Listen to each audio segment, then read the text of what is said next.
تجسس بھری بچی اور جادوئی بیج۔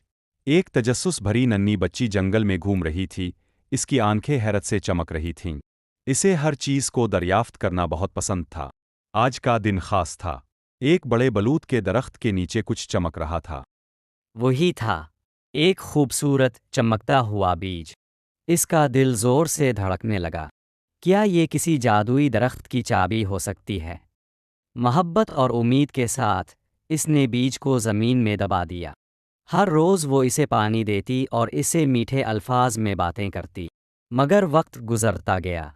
ہر صبح وہ بے چینی سے دیکھتی، لیکن کچھ نہیں اگا۔ اس کا دل اداس ہو جاتا۔ دوست جمع ہو گئے۔ شاید اب ہار مان لینے کا وقت ہے، ایک نے کہا۔ کوئی آسان کام کر لو، دوسرے نے مشورہ دیا، مگر اس نے ہار ماننے سے انکار کر دیا۔ چلو پھر سے کوشش کرتے ہیں، اس نے پختہ عزم کے ساتھ کہا۔ اس بار اس نے بیج کو نئی مٹی میں لگایا۔ پھر جادو ہو گیا۔ ایک ننھا سا تنوا زمین سے نمودار ہوا، جو ستاروں کی روشنی میں جھلملانے لگا۔ خوشی سے اس کا دل جھوم اٹھا۔ اس کے دوست خوشی سے کودنے لگے۔ متاثر ہو کر انہوں نے بھی اپنے بیج لگانے کا فیصلہ کر لیا۔